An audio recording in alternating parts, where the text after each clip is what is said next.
traders, FX Pip Collector here. Today is Friday, August 16th, and I'm going to be analyzing the Euro US dollar, starting on the monthly, working my way all the way down to the 1 hour time frame for the full top down analysis.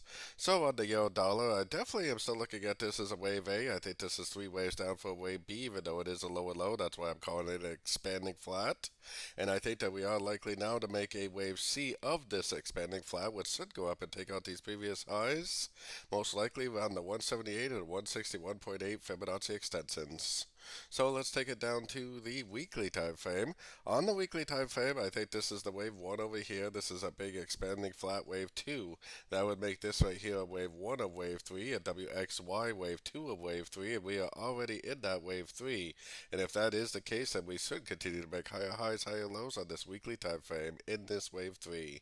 So going to the daily time frame, while keeping all that in mind, the trend is definitely up on the daily. We really haven't bounced off any Fibonacci extension levels, so I mean I'm definitely still primarily looking for longs in a uptrend.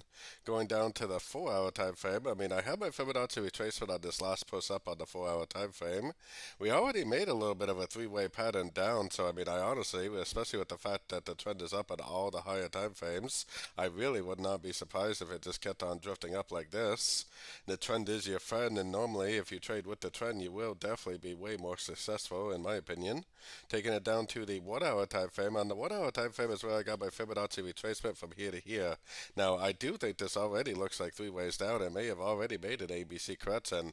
I definitely would want to be long right now, and I would want to be holding a log. But while it's going up, if you need to pay attention to these Fibonacci retracement levels, because if it does bounce from a fib level, make a big impulsive move to the downside, then you should definitely think about exiting your longs, maybe even go short, because there's definitely a chance that this could go down again like this.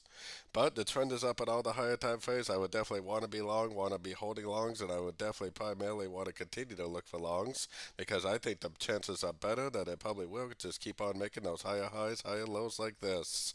Just make sure you pay attention to those Fibonacci levels, pay attention to structure, pay attention to price, and you should be in the right direction at most times. So don't forget to join my free Discord channel, which is linked down here in the corner. And as always, thank you and happy trading.